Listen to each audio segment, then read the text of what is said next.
Hey guys, it's Dr. Do-It-Yourself here. Gonna help everybody learn how to open up a new fan, ceiling fan, assemble it, put it into the ceiling, do all that good stuff. Shouldn't take more than 2 or 3 minutes. Very easy. First thing you need to do is be very careful when opening the box, because you might need to take it back if it doesn't have all the parts to it. So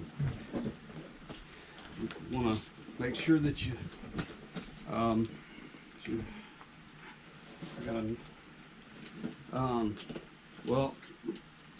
so be very careful when opening the box, and you might need to have some duct tape afterwards.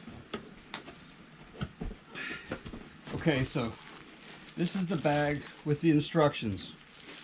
We don't need those. Toss them away. There's a thing, don't know what that does.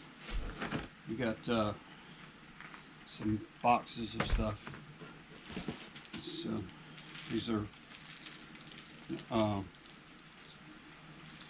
I'm sure we probably don't need those.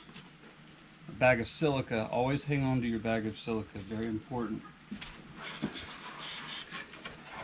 Now this is fun for the kids to play with after you get through putting your ceiling fan together. It's made of sort of a cardboard thing, or hang on to this, very important.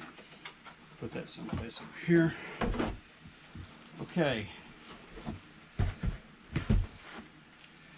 These are boards of some sort. We'll figure this out in a minute.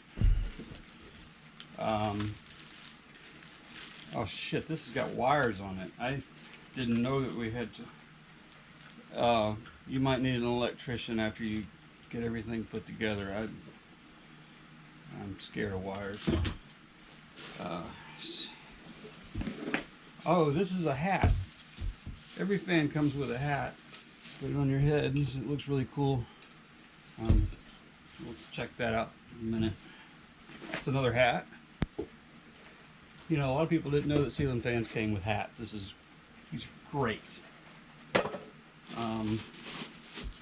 Okay, we'll finish up. Well, so what you're looking at here is all the components for our ceiling fan that we're going to be putting up. I was a little confused about what some of these pieces were for, as you could see on the previous video. So I called the manufacturer. I was on the phone with them for approximately 1 hour and 15 minutes on hold. When I finally got someone, it took them a little while to understand that I just didn't understand what we were doing. Oh, by the way, that's not a hat. It's apparently the light globe. So anyway, this is everything. Oh, these were not boards either. They're actually the blades for the ceiling fan. Apparently I need some tools for this, which I was not prepared for. I thought they probably would send me everything, but they didn't. So anyway, I'm going to go look at my tool list, what I need, and we'll get back to you. Once again, this is Dr. Do-It-Yourself, making life easy for you. Okay, so as you can see, we have a bag of screws here. It says, I don't know if you can see that, it's a number 5 on there, so I think these people can't count because there's a lot more than 5 screws in there. Anyway, we'll look and see what they're for here in a minute. I think this is like a necklace that they give you for purchasing their product. Nice Hampton Bay medallion. Actually, there's 2 of them. Here's another one. So, you know, they give you jewelry, which is nice.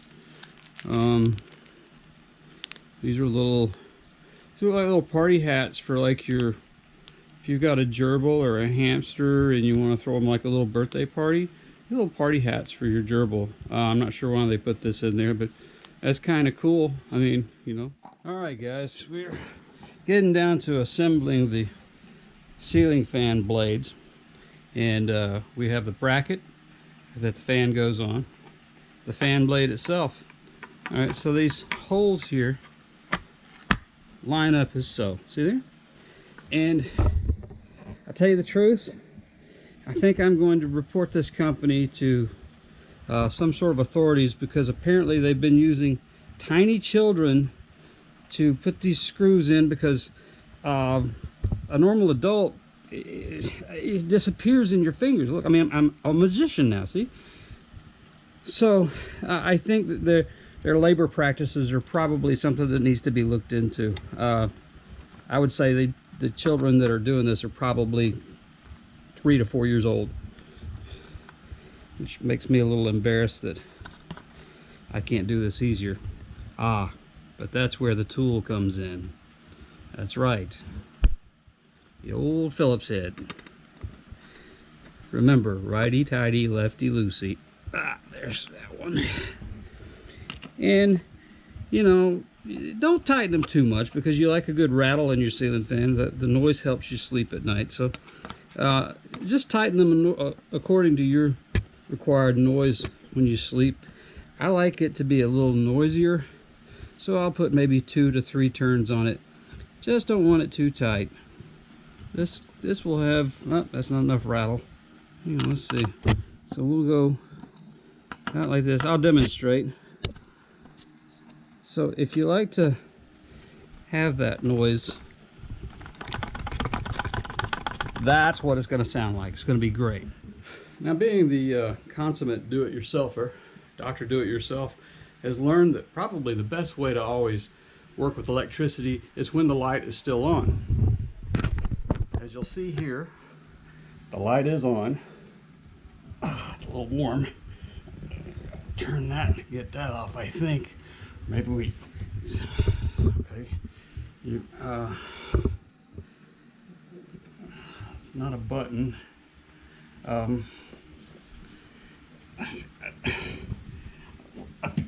Okay, once again, lefty-loosey, righty-tighty. And when working with electricity, again, always leave the switch on because you want to be able to see what you're doing. Okay, that's not coming out. There's another little thing there. Okay. All right. So while I'm doing this, I'm going to cut the camera back off, but we'll go back on and show you the final product.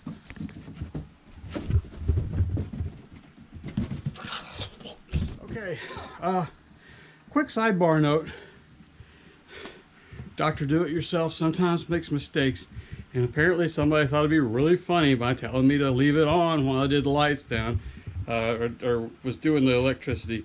That was bad information. I will talk to the person because they thought that was really funny.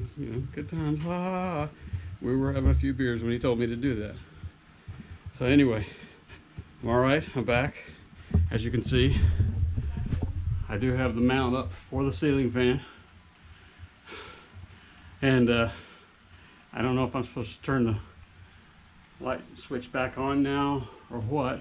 There's lots of wires up there, and you guys know I'm not fond of wires. So anyway, back at it, and we'll show you the next step. Well, it's Dr. Do-It-Yourself here once again. This is taking a look at the final product, and the last step, which we didn't videotape, but the last step was to call a professional to come on over and finish hooking it up, put it all together. I found that to be a lot easier than working my butt off and electrocuting myself anymore. So anyway, very easy to do by yourself, and if you got an extra 50 bucks, call somebody and let them finish it for you.